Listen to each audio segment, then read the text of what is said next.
Troublemaker, a Dave Brandstetter mystery. Book 3. Author, Joseph Hansen. Publisher, Open Road Media. Narrator, Eric Ost. This one is dedicated to Ken Thompson. Chapter 7. A campfire violin wept from a scratched record over a small dark bar at the end of a shadowy room.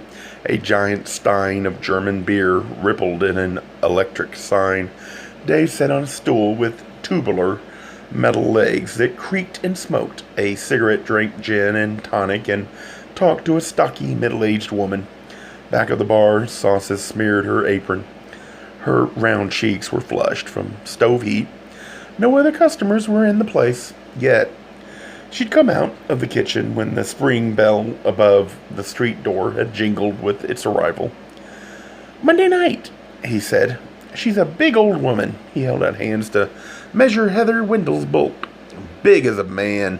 White hair. She cuts it short. It would have been around 8:30. Round black eyes watched him waiting. She'd have been with a small dark man, younger than she is, about 40. Black hair, combed forward. He stroked his own forehead. Broken nose, muscular. He made fists and revolved them in front of his chin. A prize fighter, you understand? A boxer. "I understand," she said. "Yes, they're here. I remember, because they order food and then do not eat. It make my husband angry." She smiled irony. "Not with them. Never with customer. No, but with us. Me, son, daughter-in-law. When people will not eat, he become always angry. My husband." "They talked," Dave said. "Only talk." She nodded and started for the kitchen. Swing door. "You will excuse me, I am alone." "Did they leave together?" Dave called. "I am sorry." There was a clatter of metal, a hiss of steam.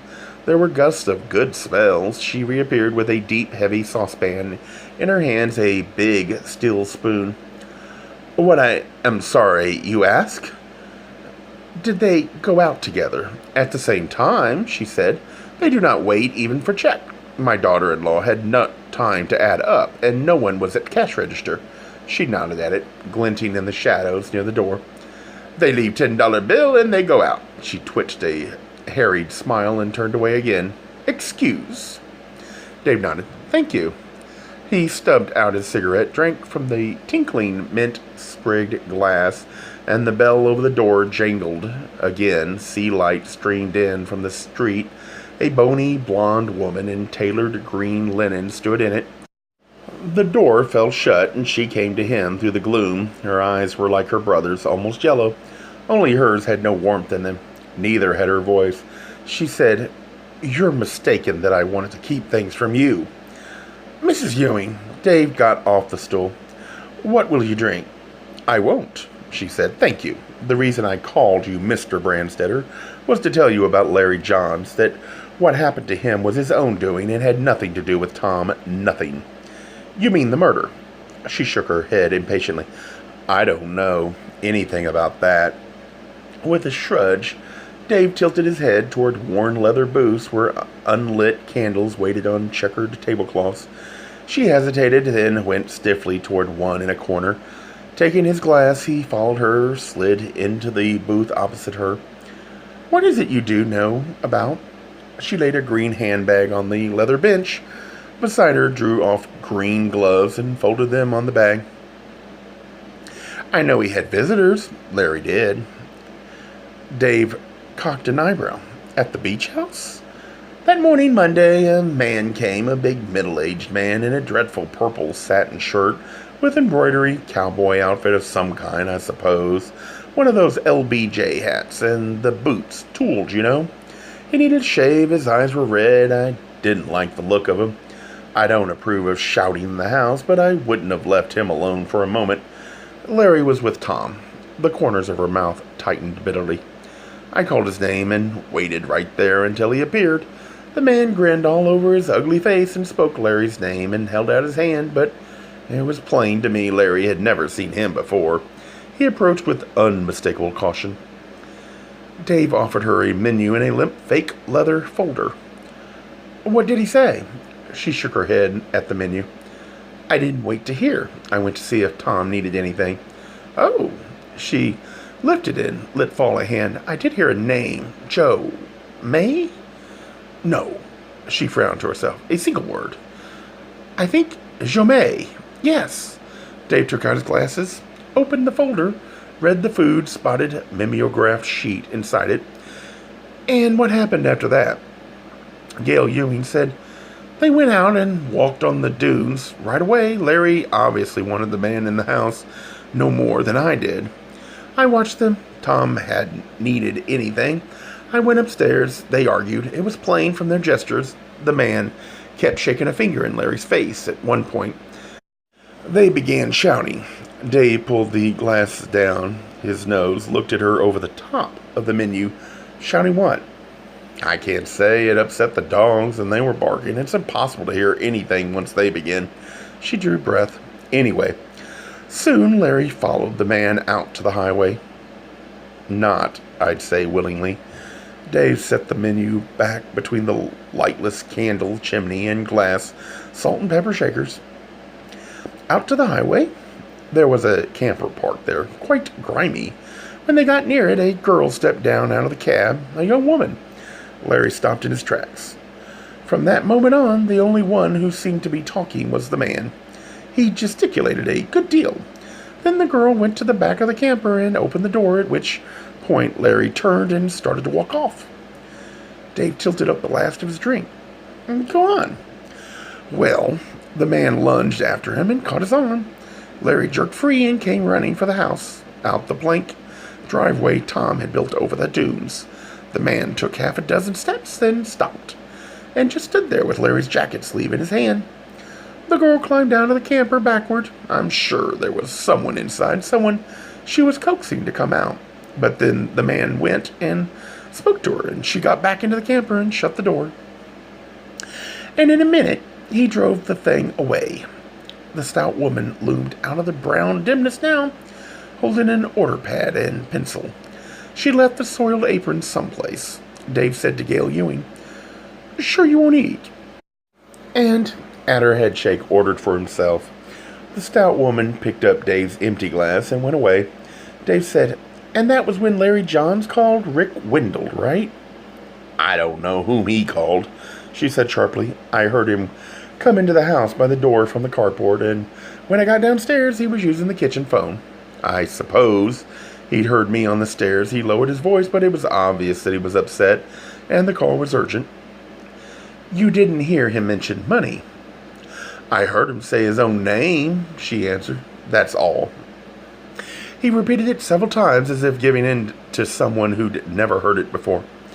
"I didn't lurk. The dogs and the children had given the living room hard use on Sunday. I went to pick up. When Larry came out of the kitchen and saw me, he begged me not to tell Tom about the man who'd come to see him." "And you didn't," Dave said. "Why?" The yellow eyes went hard, the voice went hard. "Because he was in trouble, and that was where I wanted him. Tom would only have rescued him, and I didn't want him rescued. I wanted him out. Which is also why you took the phone away from Tom when he saw the TV news and wanted to call a lawyer, and why you hung up on me when I phoned. People take advantage of Tom." Dave's smile was thin. "Other people, not you." Her eyes widened, then narrowed. She said through clamped teeth, "What do you mean?" "Why are we talking here? Why not at Tom Owen's house, at Tom Owen's bedside? Because you don't want him to know what you did to him. Not to Larry Johns, to him, your beloved brother." She snatched up the gloves and purse. "I've never hurt Tom Owens in my life." She slid out of the booth and stood, trembling. "Where do you think he'd be today if it weren't for me? You don't know him." Tears leaked down her face impatiently. She knuckled them away. "He has no common sense, no sense of self-preservation. Without me to protect him." "Yes," Dave said. "He mentioned that. You made a lot of decisions for him. That was a kind way of putting it. He strikes me as a kind man, taking you and Trudy in, supporting you all these years." "He's very generous," she snapped. "I'm not talking about nickels and dimes," Dave said. "I'm talking about sacrificing any life of his own. He told me he'd never brought anybody home before Larry Johns." He has too much respect for me, for his family. She tugged the gloves on, motions jerky, her voice sulked. He could have done as he pleased. I never interfered. He'd no right to accuse me of that. Did you give him any encouragement? Suppose I had, she was scornful. You've seen an example of his taste and judgment. You've seen what Larry Johns turned out to be. I don't think he's a killer, Dave said. The police don't agree with you, nor do I. The police are busy, and you don't like the boy. Those don't impress me as sufficient reasons to lock him up for the rest of his life. She dug keys out of her bag and looked at him. And your reason for defending him, isn't it the same as Tom's? You're another of those, aren't you? I try not to let it get in the way of my work, Dave said. Mrs. Ewing, Larry Johns was simply a catalyst. His phone call from your kitchen triggered a chain reaction that ended in a man's death. Dave pushed out of the booth and stood facing her. If you told your brother what you've told me here today, it's possible that man might still be alive. Her mouth worked, but she didn't answer. She turned and marched out into the street glare. Dave used a scarred black payphone screwed to the wall by the cash register. Yoshiba was still out. He went back to the booth and ate his goulash.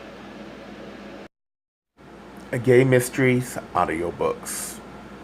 I think it is easy to hate a label, but a face humanizes the word.